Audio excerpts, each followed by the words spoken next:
पूर्व की आग में अब नए खिलाड़ी घी डाल रहे हैं, तुर्की और पाकिस्तान।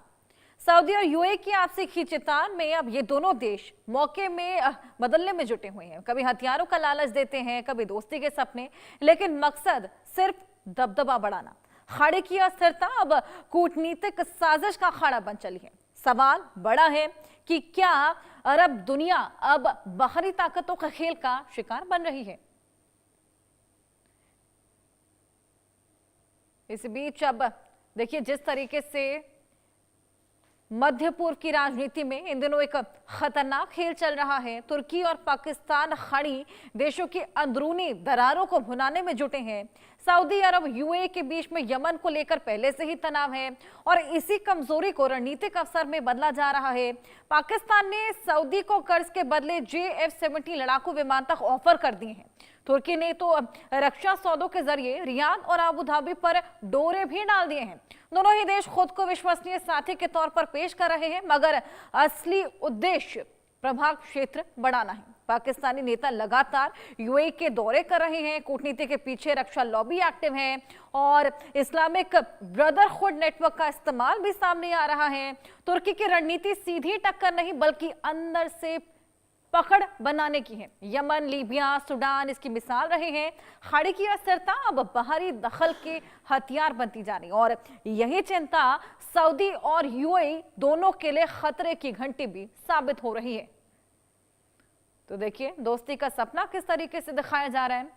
ये एक किस्म का नया खेल इसको कहा जा सकता है। जिस तरीके से दोस्तियां बढ़ाने की टेक्निक, लेकिन इसके पीछे इंटेंट यानी कि उद्देश्य भी साफ है। खाड़ी संकट में क्या ये नया खेल, आइए तमाम और जानकारियां आपको ग्राफिक्स के माध्यम से भी देने की कोशिश करें। किस तरीके से सऊदी यूएई तनाव अब अवसर बनता जा रहा है, किस तरीके से यहाँ पर यह दोस्ती बढ़ाने की कोशिश की जा रही है। पाकिस्तान ने देखिए हथियारों का ऑफर दे दिया है, यानी कि वेपनरी मदद की यहाँ पर बात कर दी है। और इसके अलावा तुर्की ने रक्षा समझौतों में अब जो असर है उसको बढ़ाने की, यानी कि इंपैक्ट को बढ़ाने की भी कोशिश की है। तुर्की लगातार यहाँ पर दोस्ती की पूरी अब तमाम कोशिशें कर रहा है। लगातार उच्च स्तरीय दौरे हमने देखा किस तरीके से पाकिस्तान की ओर से भी बेहद ज्यादा तेज कर दिए गए हैं और इस्लामी गुटों के जरिए बैकडोर एंट्री की पूरी तैयारी है। यानी कि अब बैकडोर से भी एंट्री की जा रही है, संबंध बढ़ाने की कोशिश की जा रही है। वहीं मकसद साफ, क्षेत्रीय दबदबा मजबूत करना, यानी कि अपना दबदबा कायम करना और 12 से 15% वैश्विक व्यापार कहां से गुजरता है ये भी हमने आपको समझाने की कोशिश करेंगे। लेकिन खास चिंता की वजह क्या है? बाब अल मंडेब जलडम रूमध्य, यानी कि ये दुनिया का सबसे संवेदनशील समुद्री रास्ता माना जाता है और यहीं से वैश्विक व्यापार का बड़ा हिस्सा गुजरता है। और अगर यहाँ अस्थिरता बढ़ी तो खाड़ी की अर्थव्यवस्था हिल सकती है। तुर्की आपको बताया कि इसी क्षेत्र की कमजोरी को भुनाने में जुटा है। इंटेलिजेंस सूत्रों के मुताबिक तुर्की पाकिस्तान के साथ मिलकर रणनीति भी बना रहा है, यानी कि यमन के भीतर सऊदी समर्थित गुट को कमजोर किया जा रहा है। बिना सैनिक उतारे राजनीतिक नेटवर्क से असर को बढ़ाया जा रहा है। ये भी आपको बताएं कि लिबिया और सूडान में यही मॉडल पहले भी अपनाया गया था और अब यही फॉर्मूला खाड़ी में दोहराया जा रहा है। ये देखिए किस तरीके से पैटर्न यहाँ पर सेम है। इससे सऊदी और यूएई के प्रभाव क्षेत्र में सेंध लगाई जा रही है। कूटनीति की आड़ में शक्ति संतुलन को बदला भी जा रहा है। मध्य पूर्व की शांति अब साजिशों के घेरे में है। तुर्की पाकिस्तान की ये चाल लंबी रणनीति का हिस्सा है और खाड़ी देश अब इस सच्चाई को गंभीरता से समझने भी लगे हैं। तो बाब अल मंडेब आखिर अहम क्यों है, क्यों इसके पीछे तुर्की और पाकिस्तान, ये भी आपको ग्राफिक्स के माध्यम से समझाने की कोशिश करते हैं। दरअसल 12 से 15% वैश्विक व्यापार यहीं से गुजरता है और साथ ही आपको बताएं कि यूरोप भी जो है जाने वाले 30% कंटेनर इसी रूट से गुजरते हैं, इसी रूट से आते हैं। इसकी वजह से ये और भी ज्यादा अहम और भी ज्यादा इंपॉर्टेंट हो जाता है।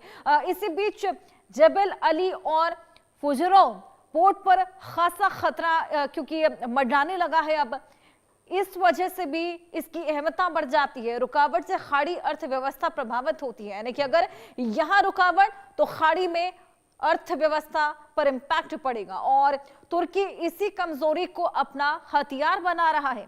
यानी कि तुर्की ने अब एक कमजोर कड़ी पकड़ ली है और इसी को अपना वेपन इस्तेमाल करते हुए ये रिश्तों को बढ़ा रहा है।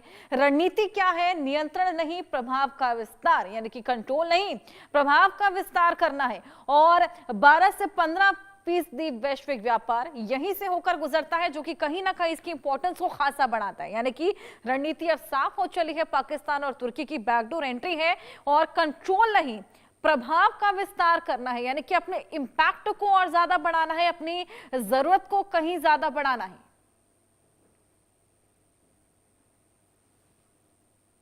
तो दोस्ती का सपना देखिए यहाँ किस तरीके से दिखाया जा रहा है, लेकिन इसके पीछे की जो वजह, जो इंपैक्ट है, वो भी कहीं ना कहीं अब साफ होने चला है। और बैकडोर एंट्री की भी तमाम तैयारियां यहाँ पर देखी जा रही हैं तमाम गुटों की ओर से। और अब देखना होगा कि कितना जल्दी यूएई इसको समझ पाता है। खाड़ी की राजनीति अब केवल क्षेत्रीय संघर्ष तो रही नहीं, बल्कि ये वैश्विक शक्ति संतुलन की नई लड़ाई बन चुकी है।